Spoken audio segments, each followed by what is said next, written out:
She's an award-winning YouTuber and best-selling author obsessed with helping you go after the life you want. I like it. Join her as she seeks out the stories and strategies. Give me every little detail. Of extraordinary people who found success. I'm going to get emotional. Oh my God. Welcome to Detail Therapy with Amy Landino. I've made a lot of mistakes in life. I made a lot of mistakes early on. And in my 20s, I've learned from them. I wouldn't trade them for the world. But now I feel like I have the tools and equipment to do what I can do, and I want to do it. And I want to live every day like that. Hey there, welcome to Detail Therapy. That was my friend Sarah Evans, a fabulous digital correspondent, PR pro, and mother. In this episode, we're going to talk about a lot of stuff, including balancing work and life as an entrepreneur and mom, facing your fears when your job is to be on camera, and having a killer morning routine that even works for your kids.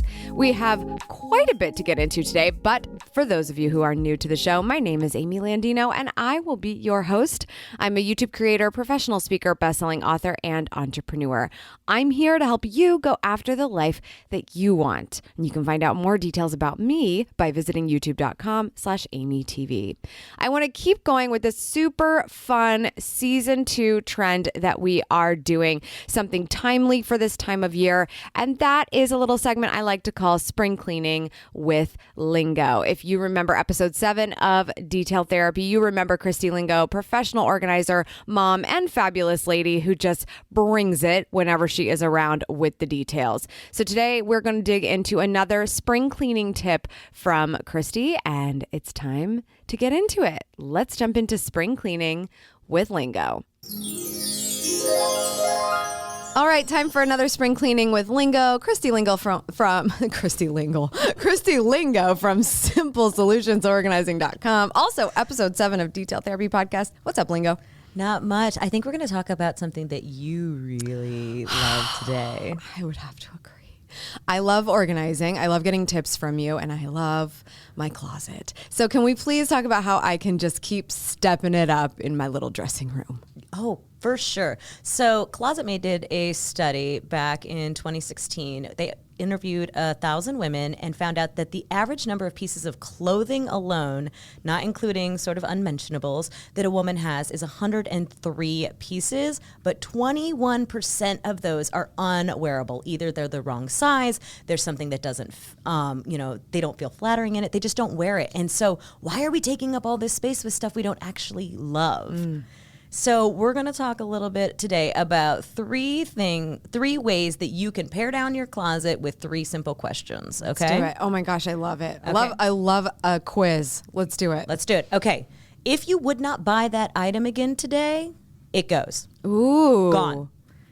Interesting. Yes. So, we've got things in our closet that maybe, we're walking through the streets, we see it in a window, we go and we buy it. We're like, this is amazing. I'm going to wear this all the time. And then we buy it and then it sits in our closet. It may still even have tags on it. Who knows? But we look at it. We don't actually wear it. We put it on. We're like, oh, not today. And then it just sits there and sits there and sits there. How long has it been sitting around and not worn in your closet? Or how long has it been since you've worn it the last time? And if you wouldn't go out and pay money for this item again today, it should go. Wow, I've never thought about it like that. That is such a good point. There's so many things in your closet you're like, but when I bought it, I was so dedicated and I was so excited about it and I still never wore it, or I wore it one time and it didn't feel right. It didn't feel like it did in the dressing room. And now here we are. Or somebody convinced you that you looked really great in it. I'm very susceptible yes, we've to unfriended those people.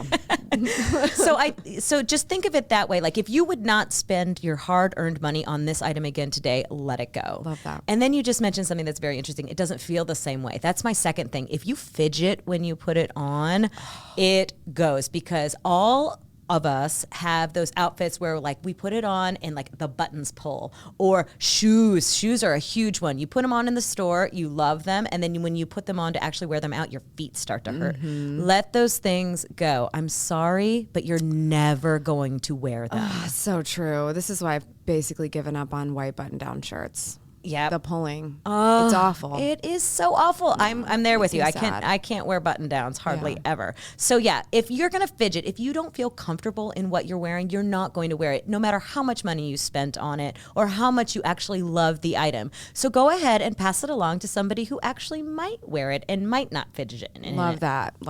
Yep. Get rid of it. Get rid of it. And then the next thing is, if you have not worn this item in the last year, so we're coming into spring right now, right? So if you did not wear it last spring or summer, the chances of you wearing it this spring or summer are probably pretty slim. And then you're going to hold it in your closet. Do you think you're going to wear it the next year? You know, it could be out of style by then. You could have changed sizes. And I understand, you know, people gain or lose weight. They have babies. You know, all of these things happen. But the fact is like, if it doesn't fit you right now or you're not wearing it because you don't like it, you're not going to magically start to like it. And if you are losing or gaining weight or to wear it, it might not be fashionable when you finally get to that point. And what's the greatest thing when you do lose weight? Shopping. Like, go get yourself something new as a reward. Totally. So don't keep those things around. I actually have a client who is in the process of losing weight right now, and she's got some 12s and some 8s in her closet. We looked at the 8s, and I was like, girl, like, boot cut out. Like, you're not going to wear these when you get down to this size. So, you know, just go through and look at those things honestly and be like, am I really going to wear this if I ever get down to this size? And the chances are no. So go ahead and let it go. Those are 3 ways to just really easily pare down the stuff in your closet. Okay, is there something though that we can do if someone's like, okay, I'm dedicated to doing this. Maybe they don't have a friend that will come and be like super honest with them, and they're just like, I have to do this on my own, but they're still having trouble fully parting with things. Is there like a middle area? Is there a gray area where you're like, something I've done, and maybe you don't advise this, is if I'm like, you know what, I never wear it, I know I should get rid of it, and I still feel like I need to keep it, and I'll just let the emotion take place. I will put it somewhere in storage and see if I even notice it's gone. Or even just on the end of your closet rack. So maybe you limit yourself. So I'm a big person on setting parameters, setting limits. So you limit yourself to 10 items or 5 items that are like that. Put them on the end of your closet rack. Know that they're there. And then seasonally. So I recommend going through your closet on a seasonal basis. Seasonally, look at those items again and be like, you know what? I still haven't worn them. It's time to let it go. It really, be honest with yourself. Like, I'm just not wearing this. It's taking up space. And, you know, if the clothes was a person, they would want to be used. They would want to be loved. So send it somewhere where it can be loved. I love that. That's a good tip. That's a really good tip. Limit yourself. Be okay with having that little grace period, but know it's going on the special hangers or whatever, and that it's like, if you don't wear them, they got to go. Great tips. You guys can totally check out Christy at simplesolutionsorganizing.com. But what else do you have going on? Come listen to me on Cocktails and Containers. I've got an amazing Toblerone martini recipe. Oh, wow. For you. Yeah, so you got to listen to these episodes because seriously, you will up your drink game and your organizing game all at one time. I feel like that's all we need. That's all we really need. Really. Okay. Also, Lingo is on episode 7 in case you wanted to get some more tips from her, but we're going to have her back next time for some more spring cleaning with Lingo. Thanks for being here. Absolutely. Yet another great tip from Christy Lingo. Thanks, lady. Now it's time to get into my chat with my next guest. Today, I'm sitting down with Sarah Evans. Sarah is a public relations consultant and digital correspondent. She has worked with companies like PayPal, Macy's, MGM, Not Your Daughter's Jeans, Wedgies, and SAP, in addition to running a popular digital lifestyle publication called Sarah's Faves. Sarah previously worked with a local crisis center to raise more than $161,000 in 3 weeks via social media and is proud to be a team member of the Guinness Book of World Records holding #BeatCancer. Oh, and she's a mom of 2. So let's get into this chat with Sarah Evans. P.S. We were at a vibrant and exciting conference in Vegas when we did this interview. So if there's a little bit of background noise, we hope you will forgive. Let's get into it. Sarah Evans, thanks so much for being here. Thank you for having me. I'm excited to be sitting down with you. We're in Las Vegas right now for Adobe Summit, kind of hanging out here, corresponding, which brings me to my first question. Why do you correspond and represent brands? The reason I do it, the why that I do it, is because I've always loved the idea of third-party credibility. When someone else says you're great. You don't always have to say you're great. And I love being able to work with brands that I actually like and think are great, and I can celebrate them for them. Am I being paid? Yes. But this is a brand that I would use or talk about anyway. I love that answer because that opens up a lot, right? Like just thinking about the fact that it's so easy to talk about something that you love, but it's so hard to admit how much you love yourself and brag about yourself, right? Yes. So that's truly what you're saying is, I shine as my name and my face by representing others and talking about how great they are. Yes. How did you end up in this situation? I kind of made up my career. When? 10 years. So my business has been around for 9 years and 11 months. All so right, next year I'll here we celebrate go. 10 years. Yeah. I was in traditional corporate communications and public relations. Before that, I had considered broadcast journalism. Growing up, my hobby was musical theater. So I always had some sort of, presence, or I liked performing. I liked being on stage, but I realized that was a hobby and not a career. And then I found broadcast journalism, but then I discovered PR, and I loved the idea of working with a brand to connect with the public. And I had gone through tons of public spokesperson training and worked with the media a lot. And with the rise of social media, I had begun talking about social media and how it impacted PR.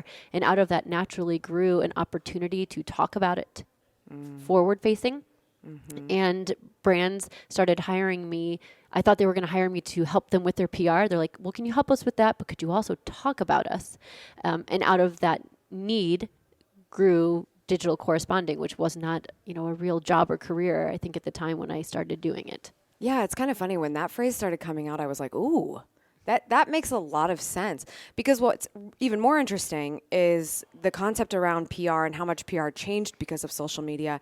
And then for a long time, I think it's worked itself a little bit out better now.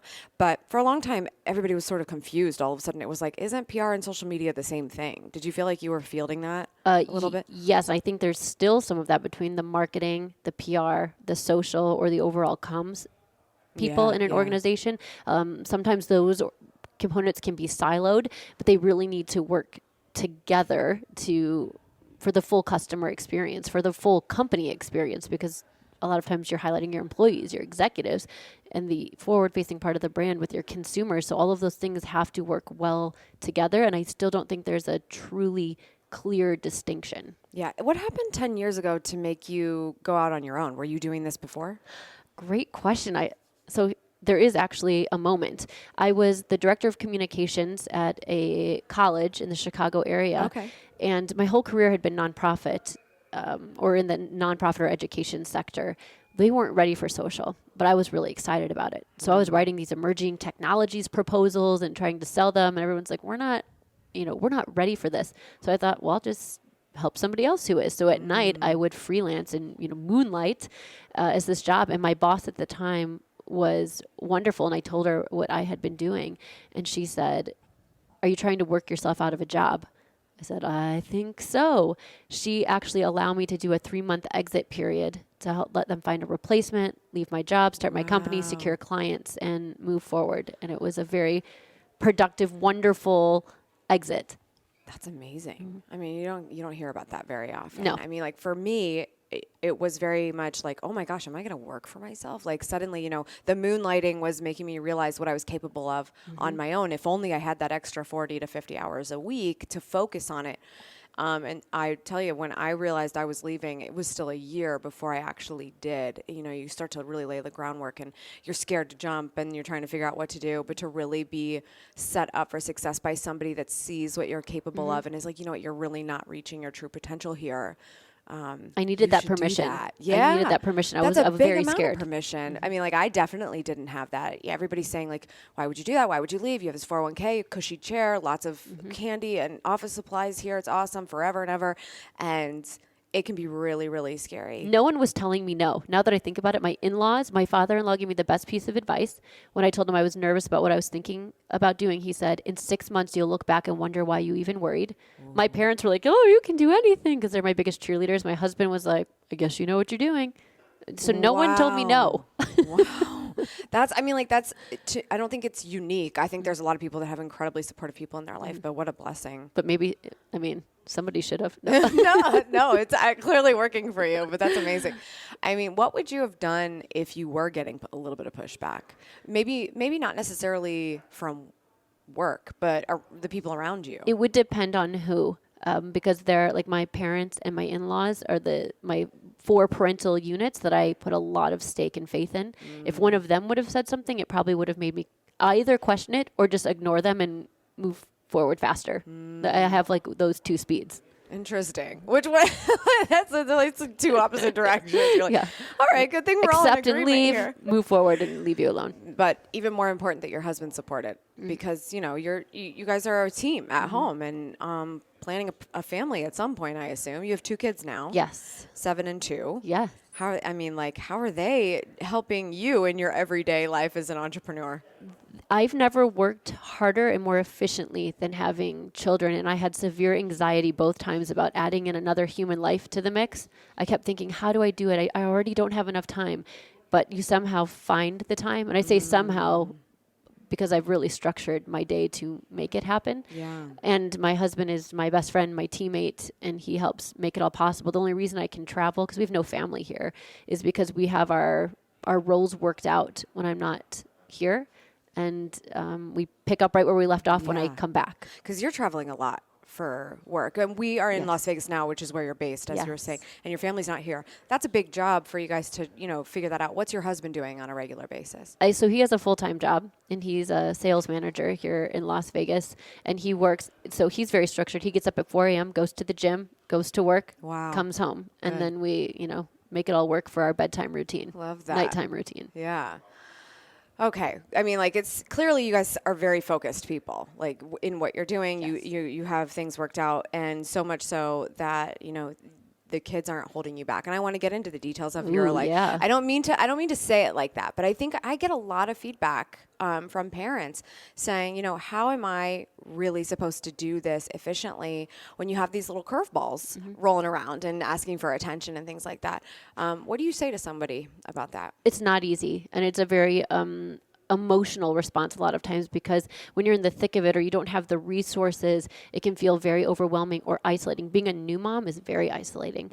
You're left alone to recover, and you've got this new life, and you have to redo everything, just getting out the door. I remember with my son when he was 2 months old, I don't think I left the house for the first month, and we finally left to go to Target, and I was like, but he's gonna poop and he has to eat and and I just remember crying getting out of the car. Now I laugh. I can get 2 kids in the car like that and get everyone ready, but I've had to strategically place things in my life because I work for myself. My schedule doesn't work for everyone, but my husband, who works for corporate entity, he builds things into his life. Getting up at 4 a.m. to go to the gym, I don't want to do that, but he knows he won't get that time for himself, and it makes him a better employee, a better father, a better husband to get that time. So my morning with the kids is very structured, but as soon as I drop them off, I go work out every day. Unless my caveat is, unless I'm at an event like this, or traveling. Sometimes it doesn't work. But every morning I am able, if there's not a meeting, I usually block that space off on my calendar. I can do my workout, and then I go to work, and I am much more productive. My struggle with the workout thing was, how can I send my kids to school and have, I only have so many hours before I have to go get them. Should I take an hour away to do that for myself? But by taking that hour for myself, I invest hours in myself, and I can do so much more. My work is better. My clients are happier. I'm happier. And YOLO, right? But I feel better. It's like a mental exercise. I've felt that so many times where it was like, oh, I really need to take this hour or this even just 30 to 40 minutes to go and do a workout, do something to move me. But it feels like that's going to take away from other things. And then you realize once you do it, how completely re-energized you are, how completely your demeanor changes your approach to the rest of the day. Okay, so you kind of like wrap that up in like a big ball, but like break it down. Your husband does all the things from 4 a.m. and kind of moves about the day. When does your day start? What time is it? And like walk me through what you kind of just summed up. So as I've gotten older, I used to be able, I could have been a professional sleeper at one point in my life. And after having kids, now I'm usually up between 5 and 5:30. Okay. One or both get up at some point during the night, I feel like, and transition into our room. But usually 5:30, with one kid getting up around 6. The other one gets up between 6:30 and 7. So in that time, I go and check my emails. I get some work things out of the way for East Coast time since I'm in Vegas and Pacific. There's, a lot happening in Do you Eastern. feel like that's an issue ever? Because I always think, man, I'm like, how do people on the West Coast operate so far behind where the East Coast is like, it's so weird to me. But it also is like, I don't know. I just feel like it's normal here, but I don't know how you guys adapt to that. You It's just so have different. I just wake up earlier in order to I guess be it able makes to do sense, that. right? It Yeah. depends on if you even have work that would apply to the East Sure. Coast. You have clients, of course, in the East Coast, and probably all over the world. So yeah, time zones are a thing. I text my friends on the East Coast in the morning, like, "Good morning from the past." They're so far. They're so far ahead. Don't you wish it was 3 hours ago right now? Like, ha ha. Oh my God, that's amazing. Okay, can I go back to one thing before you Yes. keep going? You talked about your kids. They come into your room at the middle of the night. I don't know anything about this. I do not have kids that wander into my room in the middle of the night. However, I have a 15-year-old dog, and Oh, she's yeah. driving me absolutely Same thing. crazy. It's one of those things where she'll get hot in the middle of the night and wake up, start panting, need water, and leave. She'll have to go to the bathroom. She's old. So this is my comparison to children. Everybody, please don't get mad at me. But I get so stressed out when she wakes me up and it's not time to wake up yet. And I get so in my head about it. And I'm like, I'm supposed to be up in like 2 hours. That is not enough time for another sleep cycle. Like, this is not going to work out for me. I might need to sleep. Do you get stressed out like that? Or is it just so normal now that you're like, okay, guys, let's just get back into it? It depends. If I have something major happening the next day, it could tend to stress me out. I have a lot of trouble getting back to sleep. So when I get in my head like that, if I don't have enough time for another sleep cycle and it's 4 a.m., I'll just remain up. Okay. And get going. But I will tell you the benefit of the kids versus the dogs, and we have a dog too. I'm a dog person. My 2-year-old this morning, this is how she wakes me up, though. I have to set the stage. Please. She doesn't call me mommy in the middle of the night. She calls me Sarah. We don't know why, but she doesn't say Sarah. She does this we have a gate in front of her door, so she doesn't like escape. She dings on it like you're a prisoner with a cup, like on the gates, and she goes, Sarah. She whispers as loud as she can, like a ghost. Oh my! And I'm the only one goodness. who hears it because she is polite enough at 2.5 to not wake up everyone else. Yeah, that seems like a strategy. It literally, Like a I must kindness. responded to it. Yeah. No, And she she's does. probably thinking like, maybe if I say Sarah, she'll think it's somebody very Yes. important. So she goes, Sarah, until I wake up. But I get her, and she gives me the biggest snuggles, and she'll say, I love you, Mommy. And she'll come and just hold me and nuzzle in, and I'm like, whoa, Oh, okay. Have you ever asked her, why do you call me Sarah in the middle of the night? She says, or does she not remember? She says, that's your name. That's kid logic. What do you mean? Why? That's your name. It's your I name. say, I'm your mommy. It's just so weird. My son would never call me by my first name. And Oh my gosh, that is just too good. Yeah. I love that story. Okay, so if you don't have something huge going on the next day, you just sort of adapt, right? Yes. Do you just sleep in an extra hour and a half No, or something? never. No, you suck it up. You suck it up. Okay, I like it. I mean, like, that's the thing that stresses me out is I still want to be up at that time. Yes. 4 a.m. stresses me out a little bit, although I have gotten to a point where I get in my head that I'm like, 5 a.m. doesn't seem early enough anymore. Gosh, I could use that extra hour. So I Don't feel do like, that. I know, I'm like, I'm going to lose sleep so easily. But okay, so you've checked emails, you're kind of like going about your day. Where do we go from there? So the kids get up. The first thing we have to do is let the dog out. So each kid has a little chore. The 2-year-old feeds the fish. My son lets the dog out of the crate. We let her go potty. He feeds her. We give her bone for going poo-poo outside. All the Good. big things. And then we do breakfast. What do you want for breakfast? They get their 3 choices. I'm cooking their meals. During that time, we're playing, talking, interacting. My son will say, can I watch something on YouTube? Usually I'll say 30 minutes. We'll set a timer. He can do that. Breakfast is ready. We all sit. We eat quickly. And then comes the process of getting ready. 2 kids, 2 schools. What are you going to wear? My son is much more independent now. He can pick out his own clothes, but he'll say, what's the weather today? Meaning I'll say pants and a t-shirt or long sleeves, pants, socks, jacket. So I just tell him I give him the criteria. He picks out his clothes, brush his teeth. Wow. I do his hair. And then my 2-year-old, you have to plan for like 3 or 4 fits. So it's not Sure. just getting ready. And she cares about what she wears. And she wears a uniform, but she has some choices within that uniform. Oh, I love So this today girl she'll already. say, no skirt, no dress. I want this. I'll say, let's come. Then you have to go to your like calm place. Why don't you show me what you'd like to wear today? Is this what you were talking about? Oh, I'm glad. That's a great choice. So we go back and forth with that. And she's potty training, so you have to use the potty, and then she needs her treats. So there's a lot of opportunity for some randoms, and then getting shoes on. It's like the most of the morning is relatively calm, and then the 10 minutes before you have to get out the door, I'm like a drill sergeant. Shoes on, 5 minutes, socks, let's go. You should have dog away. everything done to this point. Here Where's we your go. book bag? Like, I think it's very intense to get to the car. Oh, drill sergeant. See, that's where I feel I'm going to be all the time, and I'm really concerned. I really like your approach with, Yeah, we're calm until 10 minutes I before. like that. I like that a And my lot. son's like, "Are you mad at me?" I'm like, "No, but you need to follow instructions, so we're not Yeah. late for school. It's rude to be late. Your school is important." Like I tell them why. And do you drive them to school? Yes, And so then you're off the hook. yes, two drop-offs. Right? Then I go work out. Okay. And I either do, I work in a hot room facility. So it's either a boot camp, a Pilates, a yoga, kickboxing. Wait a minute. What is a hot room facility? The whole thing is the hot? whole thing's heated. What? I'm a okay, you've got to get me. Okay. glutton for punishment. I have just another sidebar. I have just for the first time done hot yoga. I was very like I'm sorry, let me say it correctly. Bikram yoga. Oh, It's not that's just another hot. level. Totally another level. My husband's uncle started doing it because he went to the doctor and they were like, you really need to do this. Mm-hmm. I was a little concerned because my understanding is that you sweat because you need to survive. Your body's trying to like Cool let yourself you down. know. Yeah. Not because it actually burns more calories. Like why do you do the hot thing? I did okay in Bikram. I was actually like I could hang because I've done yoga so many times, but I was like, why am I sweating this much? I'm So not really sure. My room never gets as hot as Bikram. I think Bikram's like a 103, yeah, it's next 104. level, yeah. Like we're getting up to like the 100. So now you're just at annoying hot. Yeah, then, just like right? annoying in hot your with place. some humidity, which is great in the Vegas area because it's so dry. So I find it forces you to breathe. So you breathe efficiently because you're trying to like cool yourself down. And my muscles, I can do a lot more because I'm really warmed up. I can't work out not in the heat anymore.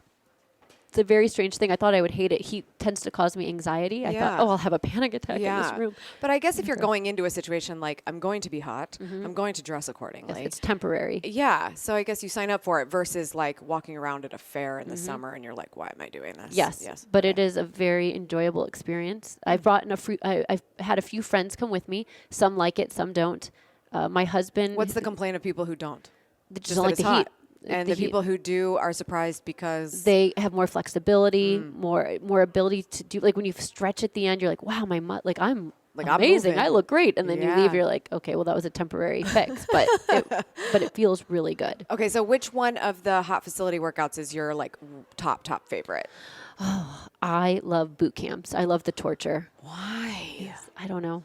I literally, I feel like sometimes I'm a puppy and it runs out that nervous energy, and then I can just go and be for the rest of the day. And so how many times a week do you work out? Is that every single day when you drop the kids off, go? So I go through spurts. Like I went 3 weeks in a row and then, had 4 days off. This week I worked out 3 days and I knew I did Saturday, Sunday, Monday. Because and you then knew you were going to Tuesday, Wednesday, Thursday, Friday, I'll be here. Well, I'll do Saturday, Sunday, Monday, then the whole next week. Nice. So you're on average probably four times a week, 3 to Yes. 4 times a week. Okay, good. Okay, so you work out, then what?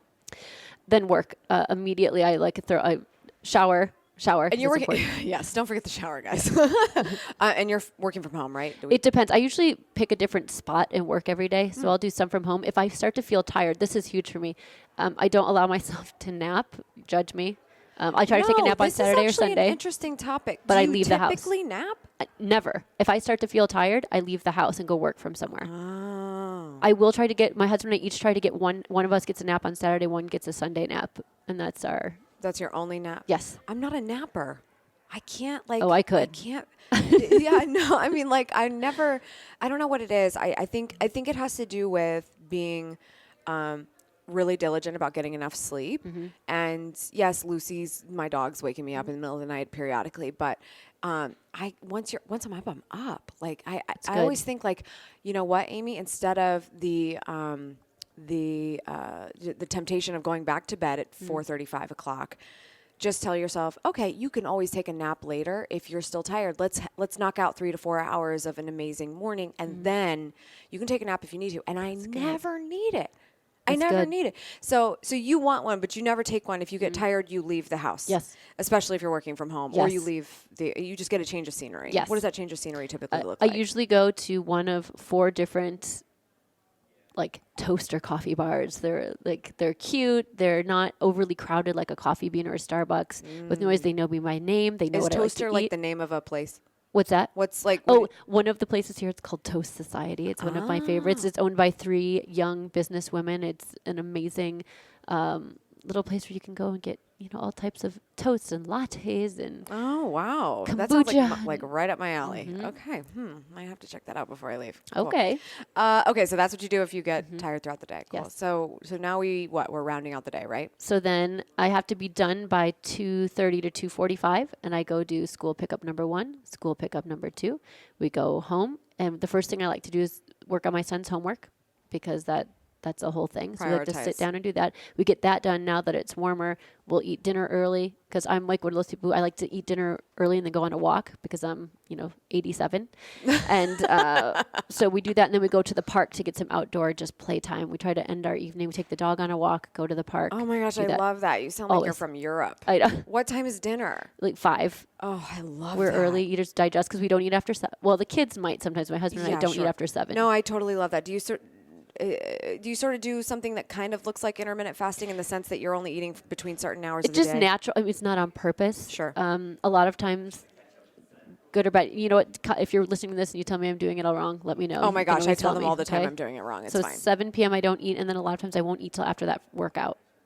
Yeah, no, So no, 7 totally. to, like, You know what? 11. I do find that interesting. Is I also don't like to eat before I work out. It And makes I me think, sick. You hear different things all the time, and it's like all of it's a myth. It's I like know. it's just do you. You don't have to eat before you work out. You do have something to burn if you Mm-hmm. don't eat before you work out. But there's a lot of people who would say otherwise. I personally feel so much better if I'm eating my first meal like a half an hour after Yes, I've worked same. out. And I consume all my calories. I'm not skipping any meals. Right. Because I'm not trying to lose Oh, yeah, weight. no, we eat know, good. I'm eating fully in that time, and then I'm done. I at love 7. that. Are you a coffee person? Like No, no, nothing. no coffee. No. How do you energize I don't know. children? Maybe. Anxiety ridden. I thrive on fear. Oh I my don't god, I know. love it. No coffee. No, I mean, relatively no caffeine unless I'm eating chocolate. Which is how often? I eat chocolate every day. Okay, so you're getting consistent caffeine. How It's just how not- personal can we get on this? I have a really funny story. Please. I'm You just need kidding. to take a moment right now. That would. No, I was going to. So I went to my doctor a few months ago because there were times when I get really stressed out. I was eating like way too much chocolate, and I had to cut back on it. And I was getting like this zinging pain on one my- side of my chest. Oh no. And I was like, oh, I have cancer. I went to like immediate, like something's wrong. I went in to get like an annual exam because I was like, oh, I have breast cancer. Like something's wrong. And my doctor's like, how much chocolate or caffeine do you consume in a day? And I was like, none. She's like, do you eat chocolate? I was like, yes. She said, how much? And I told her, she's like, you're having like caffeine zings in your chest. She's like, you've got too much, so you need to cut back. Oh my So, gosh! like, You're I getting it literally- all from chocolate. So Okay, you guys, now if you I'm ever like, see Sarah Evans in person, she's like the tiniest human you've ever seen. So this is so unrealistic at this moment. but I thought it was like done for. She was like cut back severely on it. Wow. So now I just have like Okay. a protein. Now I have like protein bar chocolate. Oh yeah. still So is you a can candy kind of bar. get your fill, but it's Yeah. like there's But no ingredients. chocolate. Okay, but do you have like a favorite chocolate? Like what was like the chocolate that would get Back you in the every day? time? Like whenever, yeah. Well, I don't because I eat no. Now you're like not too much. Yeah, I don't eat any of that. But growing up, Twix. Oh yeah. Like you want to bribe me for something, I could just like the caramel, the sensation, the crunch. It was like, ugh. Oh my god, I love love it. Okay, good answer. Okay, so all right, let's talk about. We really like broke down your day, which is like my favorite thing in the world. And I really want to start doing this whole like after dinner, eat dinner early, which we always try to do anyway because we try not to eat after 7. Yes. But I love that. I just love that you brought that up because that inspires me. Yes. It just does. I'm going to totally ask like a random like style question love because it. I love this about you. You are, if you guys have to go, I'm going to shout this out now. What's your Twitter? It's a PR Sarah Evans. Okay, we'll do that again later. Okay. But go to PR Sarah Evans and just take a look at any one of her photos. And she's always got these banging glasses on. Like there's tons of different kinds, different frames, but they're all huge. Giant. Where did this come from? So it actually comes from more of a painful place. Really? My husband actually forced me to examine why I started wearing big glasses. Well, because he's like, why are you doing this? Because, when we met, I didn't wear He's like, I miss your glasses. face. Yeah. Part of it was because we moved to Las Vegas and it's so dry here. Contacts were really hurting my eyes. And if I was like, if I'm going to wear glasses, I'm going to wear big ones. And one day he said, you're hiding your face, aren't you? And I was like, maybe. We all have our own insecurities, right? So I felt like maybe it was a little bit of a disguise or something that I could hide behind. Distraction. So people weren't just staring at my face, because that's always made me uncomfortable. So it comes from a little bit of an insecurity, and then it became fun, and then it became part of a brand. But I guess it comes from that darker place of I can hide a little. I mean, I really appreciate you saying that. I really do. And I'm just being completely honest about it, because I did kind of want to ask you, you're on camera a lot. Yes. And I just, that's something that we have in common. I think there's probably somebody listening right now that's thinking, how does somebody decide to go into a line of work where their face is at the front of everything? As much as I could answer this question, I feel like I'd rather ask you, when you find these little things that work for you, wearing the big glasses, doing these things, is that sort of your way to be able to do the thing you really want to do? Yes. Or was being on camera maybe not exactly what you thought you were doing? I think the glasses helped a little. It's almost one of those things where, someone tells a joke, I'm in on the joke. You want to make fun of my glasses? You want to do all that? It's like I've given you something. Go ahead and make fun of that. I don't care. My style, I don't care. I wear things that it's just me. That's just who I am. And then it's like you're in on the joke, and it's not going to hurt me if you do that. But if I'm just me, full face, bare, and someone starts, picking at you that, can't call the joke out first. I was like, yeah. Now I just want to run and hide. Oh my gosh, I just love that. Who's inspired you throughout your career? Oh goodness, it's not necessarily celebrities that have inspired me. Lots of women leaders had, but as cheesy as it is to say, probably my mom. It's not is cheesy. one of the people. She's my biggest cheerleader. That's why when I'm facing adversity or things aren't going well, or I'm going through a time of change, she's just always the one that's like, well, you'll just do it. You say you're going to do it, so you'll just do it. She just almost unfailingly believes in me, and it really pushes me and motivates me. And then I look at her and all she's done for myself and my sisters, and you're like, wow, she's an inspiration. And I feel like even with my family, we order out a lot right now with us working. I'm like, how did she come home, work all day, have these 3 kids, cook a meal, put it on the table every night, do all of these things. And that's very inspirational. Anyone that's leading the way and paving the way for women. Actually, Reese Witherspoon today, hearing from her was very motivational. Yes. It inspired me that I don't have to stay locked in an industry. I love that she said she read a script several years back and it was misogynistic. It portrayed women unfairly. She had access to, because of her name, celebrity, and financial situation, to disrupt the movie industry. And she self-funded Hello Sunshine for 5 years and started picking scripts and content in any format that portrayed women better and gave women a voice and gave representation to minorities.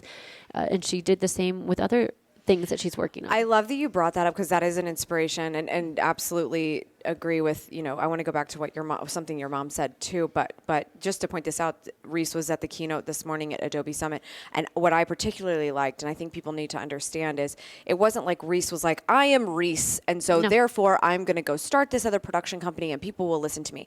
She had to self-fund that for the first number of years, because it is very hard to disrupt the movie industry and say that women are 50% of the population, but for some reason they're not 50% of the leading roles, and they're not having conversations on screen that have to do with something other than the love interest that's featured in this movie. So I totally love that you pointed that out, because I also found that very inspiring. Yeah, so I guess inspiration hits me daily. I meet someone, I talk to someone, and it'll inspire me. That's the amazing thing about, we get to work from home, we get to have that, but we also get to leave the house and experience different things and come to these events and just find, just somebody maybe you just meet in a conference room, not even somebody on stage, could inspire you. Absolutely. Something your mom said, where, maybe just natural for you to sum it up this way, but I want to hear if it's literal.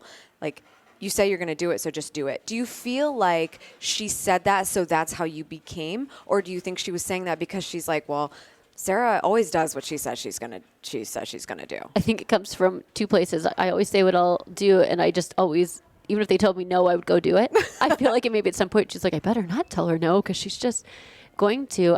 She just said I was always a very independent child. They didn't have to worry about me a lot. I was the one who was always exploring and, pushing further and wanting to do more. So they probably fostered that.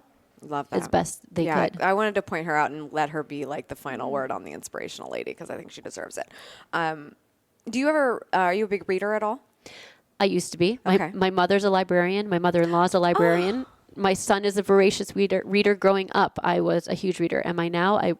No, I read all like work and industry things. Okay. So did you ever read anything that helped compel you in this career that you've had for the last 10 years? Like, was there anything that maybe was helpful to you? Trying to think, my 5 favorite books. It's like Atlas Shrugged, All Quiet on the Western Front, Where the Red Fern Grows, Peter Pan. Like I've got and Dracula. I think those are my. Okay. No, I've got like these random. Eclectic, so no. Yeah. Okay. All right. Good. But you know what? That's clearly keeping you creative. Yes. By thinking that way. I love that. Okay. Before I ask you the last question, just can you shout out where everybody can check you out, where you're on social, or they can learn more about you as a digital correspondent? I am on Twitter at PR Sarah Evans with an H. On Instagram, Sarah Evans. And Facebook, Sarah Evans. I think those are all my places. I love that you just said with an H, because if everybody remembers the BFF chat with my best friend Sarah, I don't know if we said this on the chat actually, now that I'm saying it out loud, because I just talk about it with my assistant all the time. But Sarah always says she's Sarah without an H. Yeah, you have to specify. Because her family couldn't afford the H. You know what I told Sarah's without the H growing up? What's that? You're naked, Sarah. Oh, naked Sarah. That was 5-year-old That's a new me. one. Mm-hmm. We're going to have to talk about that on the next BFF chat, you guys. Okay, final question. What does it mean to you to go after the life you want? It means everything to me at this point. I feel like as I'm approaching a big milestone birthday, I realize you only have so much time on this planet. And if I want to model the life for my children that I want them to have, I have to do it. If I want to leave behind a legacy, I have to do what I say I'm going to do. I've made a lot of mistakes in life. I made a lot of mistakes early on. And in my 20s, I've learned from them. I wouldn't trade them for the world. But now I feel like I have the tools and equipment to do what I can do, and I want to do it, and I want to live every day like that. Thank you so much for being here, Sarah. Thank you. All right, let's catch a few details from my chat with Sarah. First, just because you're on camera does not mean you've got it all figured out. Really interesting to hear her thoughts on just some aesthetic things and just things that you think about when you start to see yourself more on camera, especially when you're trying to well represent other companies and talk about their product. So it's not that somebody on camera is just good to go all the time and feels good about themselves all the time, you guys. Trust me on this. You do things to make yourself feel better, and you also do things to make yourself more confident, and however you feel is the most important thing. So remember that. It's not what everybody else thinks, it's how you feel. I also love the fact that she pointed out, days aren't perfect, but boundaries are very helpful. So when you think about what boundaries you can set in place, we talk about this all the time where people ask me, do I have the ability to be spontaneous? I do, yes, but it's because of all the things, the systems, the boundaries I've put into my life that make my life really effective and productive most of the time, not all of the time, so that when things can be spontaneous or when things don't go perfectly, we can still survive, and it's totally fine. And I know that the people who have families, who have children at home, who struggle a little bit more to set rules in place for how they're trying to get their life together or get more of a grip on how they spend their time, I know how much of a variable that can be, but we all have our variables. So just find ways to put boundaries in place so that you can do the best you possibly can, while also paying attention to the family that really cares about you. Finally, lean into the people who support you and listen to someone when they say you are good at something.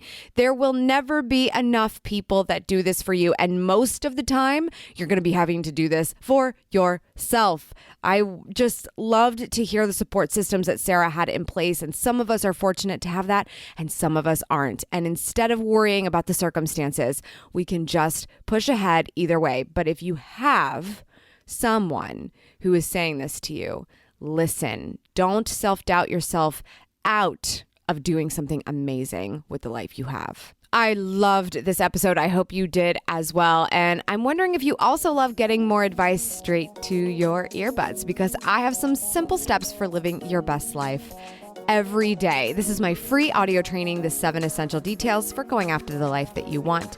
You can receive this audiogram super easily. All you have to do is subscribe to this podcast, take a screenshot to show that you have subscribed, and then email that screenshot to hello@detailspodcast.com with audiogram, please, in the subject line. And my girl Meg, who manages all this stuff for me and does a lot of great work for this podcast, is going to help get that over to you as soon as possible. So if you want to reply, say, "Thanks, Meg." That's all for today. Thank you so much for tuning in. I appreciate it as always. If you would like to discover more actionable details, head over to AMYTV by typing in your browser youtube.com/AMYTV, or you can search my name, Amy Landino, in your YouTube app. Subscribe for good vibes, kiss the ones you love, and remember to go after the life that you want. Cheers.